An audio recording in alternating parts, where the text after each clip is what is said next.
జై భీమ్. నా పేరు తిరుమలశెట్టి శ్రీనివాసరావు. యానాది మహానాడు ఆల్ ఇండియా రాష్ట్ర అధ్యక్షుడిగా పనిచేస్తూ ఉన్నాను. ఈరోజు బాపట్ల జిల్లా నగర పంచాయతీలో రాష్ట్ర కార్యవర్గ సమావేశాన్ని ఏర్పాటు చేయడం జరిగింది. ఈ సమావేశానికి రాష్ట్ర నలుమూల నుంచి రాష్ట్ర కార్యవర్గ సభ్యులతో పాటు బాపట్ల జిల్లా కార్యవర్గ సభ్యులు, అన్ని జిల్లాల కార్యవర్గ సభ్యులు అందరూ కూడా ఈ సమావేశానికి హాజరవడం జరిగింది. మరి ముఖ్యంగా రాష్ట్రంలో గిరిజన ఉపకులాలు 34 ఉపకులాలు ఉన్నాయి. ఈ రాష్ట్రంలో 2011 జనాభా లెక్కల ప్రకారం 28 లక్షల నికర జనాభా ఈ రాష్ట్రంలో ఉంది. అందులో 6 లక్షల జనాభాతో ఈ రాష్ట్రంలో అగ్రస్థానంలో ఉన్నటువంటి యానాదులు భారతదేశానికి స్వతంత్రం వచ్చినప్పటికీ 78 ఏళ్ళు పూర్తయినప్పుడు కూడా ఈ రాష్ట్రంలో సామాజికంగా, ఆర్థికంగా, రాజకీయంగా అన్ని రంగాల్లో వెనకబడిపోయి ఉన్నటువంటి యానాదులు ఈ రాష్ట్రంలో ఉన్నారు. కాబట్టి గత ప్రభుత్వాలు కానీ, నేడు పాలిస్తున్నటువంటి ఈ ప్రభుత్వంలో కానీ యానాదులకు అందాల్సినటువంటి సంక్షేమ పథకాలని అందిపుచ్చుకొని ఈ రాష్ట్రంలో ఉన్నటువంటి యానాదులు ఆర్థికంగా ముందుకు వెళ్ళాలని చెప్పి ఈ సభ ద్వారా నేను తెలియజేస్తా ఉన్నాను.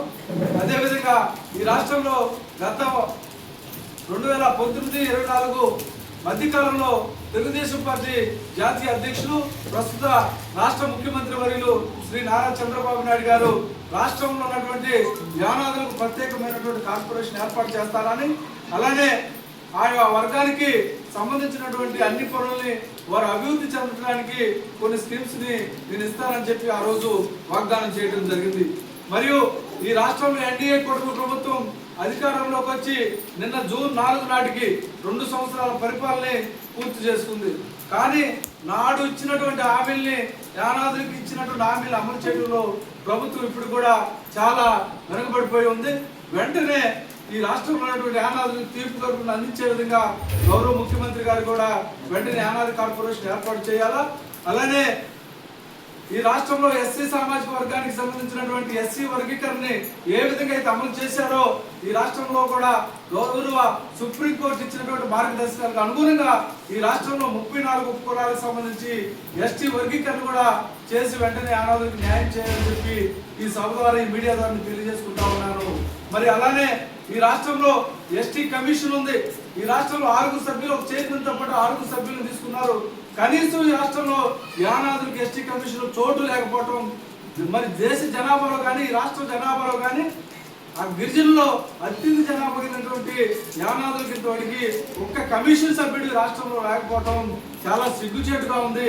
ఈ యొక్క విషయాన్ని గౌరవ ముఖ్యమంత్రి గారు ఖచ్చితంగా ఈ జిల్లాలో ఉన్నటువంటి శాసనసభ్యులు, మరి అలానే ఈ యొక్క నియోజకవర్గంలో ప్రాతినిధ్యం వహిస్తున్నటువంటి గౌరవ మంత్రి గారు కూడా ఈ విషయాన్ని తెలుసుకోవాలని చెప్పి ఖచ్చితంగా రాష్ట్రంలో ఎస్టీ కమిషన్ లో యానాదులకు చోటు కల్పించాలా. అలానే ఇచ్చినటువంటి హామీల్ని ఏదైతే యానాది కార్పొరేషన్ ఉందో ఖచ్చితంగా కూడా తూచా తప్పకుండా వెంటనే అమలు చేయాలని చెప్పి కోరుకుంటూ ఈ సభ ద్వారా డిమాండ్ చేస్తూ, ఈ సభ ద్వారా తెలియజేసుకుంటూ ముగిస్తా ఉన్నాం.